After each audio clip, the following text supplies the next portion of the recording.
सूत्र नंबर 1 अष्टवक्र उवाच भाव अभाव विकाराश्च स्वभावादिति निश्चयी निर्विकारो गत क्लेशः सुखे नैवोपशम्यति। अनुवाद इस प्रकार है। भाव और अभाव का विकार स्वभाव से होता है, ऐसा जो निश्चय पूर्वक जानता है वह निर्विकार और क्लेश रहित पुरुष सुख पूर्वक ही शांति को उपलब्ध होता है। तो क्या कह रहे हैं अष्टवक्र जी? वो बता रहे, सबसे पहले तो हम समझेंगे स्वभाव। हमारा स्वभाव क्या है? तो हम सब जानते हैं कि हमारा स्वभाव है शांति का, आनंद का। हमें चाहिए क्या? हमें चाहिए शांति। हम जो भी कुछ कर रहे हैं जीवन में वो शांति पाने के लिए कर रहे हैं, चैन से जीने के लिए हम सब करते, जो भी कुछ करते हैं। तो हमें पहले से ही पता है ये शांति, ये चैन में ही सुख है, इसी में आनंद है, क्योंकि ये हमारा स्वभाव है। तो पहले से ही पता है, तभी तो हम शांति के पीछे भाग रहे हैं। अब पहले से ही कैसे पता है? क्योंकि ये हमारा स्वभाव है, हमारा ये निजी स्वरूप है। ये सब हमारा स्वभाव तो है, पर दुख की बात यह है कि हम इस शांति को हमारे अंदर स्वभाव में ढूंढने की जगह हम इसे बाहर ढूंढते फिर रहे हैं, भागते फिर रहे हैं। तो ये जो हम बाहर ढूंढ रहे हैं, भाग रहे हैं, पूरी जिंदगी हम बाहर शांति की तलाश में रहते हैं, बाहर चैन की तलाश में रहते हैं, और पूरा हमारा समय हम व्यतीत कर देते हैं, जिंदगी के अमूल्य पल हम उसमें व्यतीत कर देते हैं, और अंत में भी दुखी ही होते रहते हैं, क्योंकि वो शांति, वो चैन हमें बाहर मिलती ही नहीं। तो तीन हो गई, हमारा समय भी बर्बाद हो गया, मतलब जीवन के अमूल्य पल जो है वो हमारे खत्म हो गए, शांति भी नहीं मिली, और हमें दुख और बेचैनी ही होती रही। तो बाहर कहाँ ढूंढे हम? प्रकृति। और प्रकृति में हम देखें तो ये तीन चलता है, भाव, अभाव और विकार। अब ये भाव, अभाव और विकार क्या है? भाव मतलब किसी का होना, अभाव मतलब किसी का मिटना, या हम किसी को हटा देते हैं जो हमें पसंद नहीं आते, और भाव मतलब जो हम चाहते उसका होना। तो भाव और अभाव ये है। और विकार मतलब परिवर्तन। तो शास्त्रों में विकार का मतलब है परिवर्तन। तो बाहर हम कहाँ ढूंढ रहे हैं? प्रकृति में। और प्रकृति में हमने तीन चीजें देखी, भाव, अभाव और विकार। तो ये तीन हमने समझ ली। भाव क्या है? होना। अभाव मतलब मिटना या हटा देना, और विकार मतलब परिवर्तन। तो आम भाषा में विकार का मतलब हम क्या समझते हैं? दोष। पर यहाँ विकार का मतलब है परिवर्तन होना। तो प्रकृति में यही प्रक्रियाएं चलती रहती हैं। तो ये जन्म होता है, फिर उसमें हमारे शरीर में परिवर्तन होता है, मृत्यु हो जाती है। तो जन्म मतलब होना, परिवर्तन मतलब विकार होना, और मृत्यु मतलब अभाव, मिट जाना।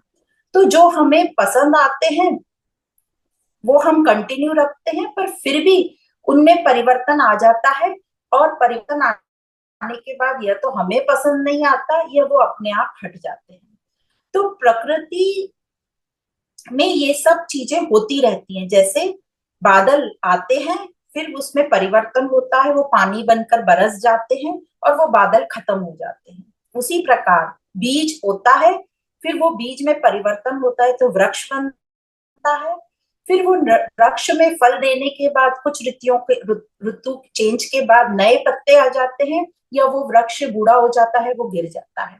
उसी प्रकार संतान उत्पत्ति होती है, फिर वो युवा होते हैं, उनका अपना घर संसार हो जाता है, वो हमसे दूर हो जाते हैं।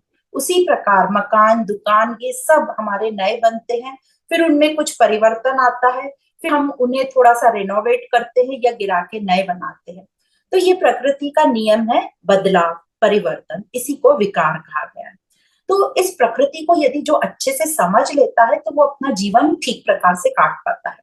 तो प्रकृति की कोई भी वस्तु, व्यक्ति से आसक्ति ना रखना, या उसे पकड़ के ना रखना। यदि हमने पकड़ के उसे रख लिया तो हमारा सुख, चैन, शांति सब छिन जाता है, और फिर उसके बाद हमें दुख ही दुख लगता है। तो सुख मिलता भी है प्रकृति को पकड़ने से। प्रकृति मतलब सब कुछ आ गया, हम जो भी संसार में देखते हैं, हमारा देह से लेके सब कुछ, वो सब प्रकृति है। तो प्रकृति में जो भी हमें दिखाई देता है उसको हम प्रकृति बोल रहे हैं। लेकिन कुछ देर के लिए हमें सुख मिल भी जाता है, पर वो जो सुख है वो हमें ज्यादा से ज्यादा मत रखो, उसे अपने सीने का बोझ ना बना लो, क्योंकि लाइफ में ये सब चेंजेस होगा। तो ये प्रकृति है, क्योंकि पूरा जीवन प्रकृति है और प्रकृति में सब चेंजेस होंगे। तो इस प्रकृति को इतना सीरियसली मत लो कि उसका इफेक्ट हमारे ऊपर पड़े।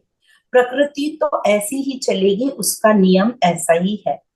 तो अध्यात्म ये हमें बताता है कि सत्य तो अटल है, असीम, प्रकृति है वो अनित्य है, विकार है, उसमें मतलब परिवर्तन होता है।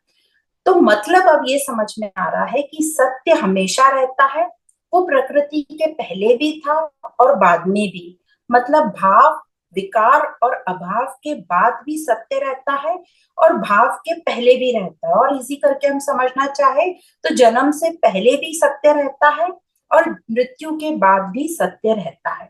तो ये सत्य जो है ये हुआ प्रकृति का आधार या मूल।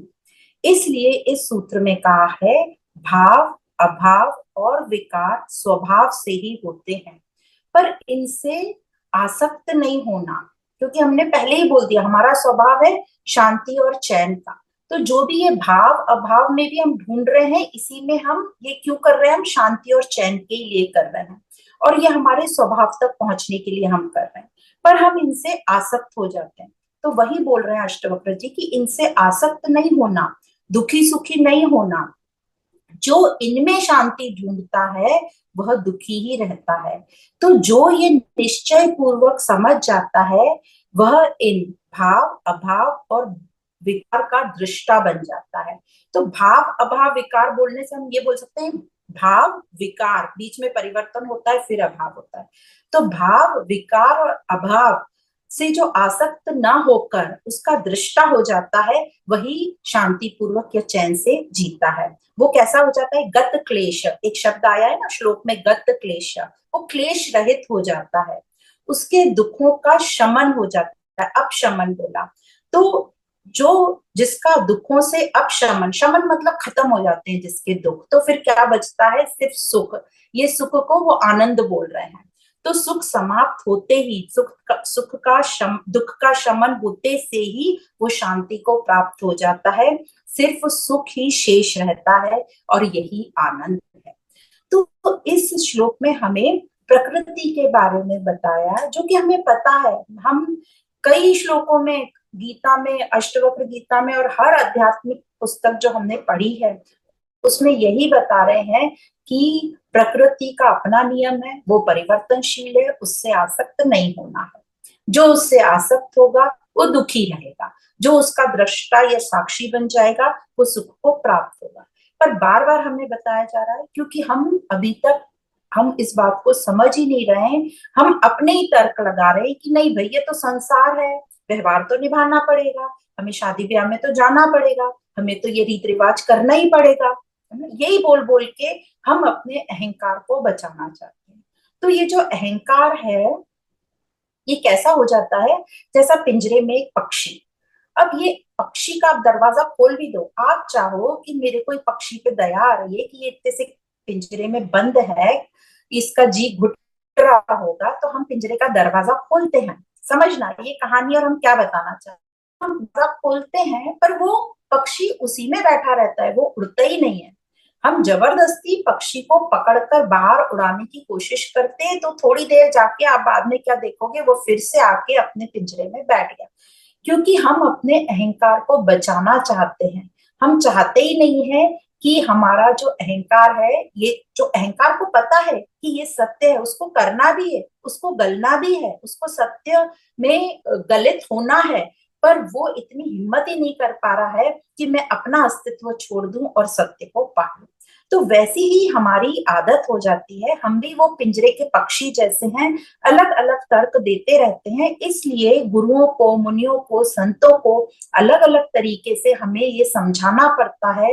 वो अपनी जी जान लगाकर हमारे पीछे पड़े हैं कि भाई सुन लो, ये जो तुम समझ रहे हो ये सोने का पिंजरा है, इससे बाहर निकलो। ये जो प्रकृति है परिवर्तनशील है, ये भाव अभाव विकार, इसको अच्छे से समझ लो और इससे आसक्त ना हो, तो तुम्हारा जो दुख है उसका शमन होगा और तुम सुख में रहोगे।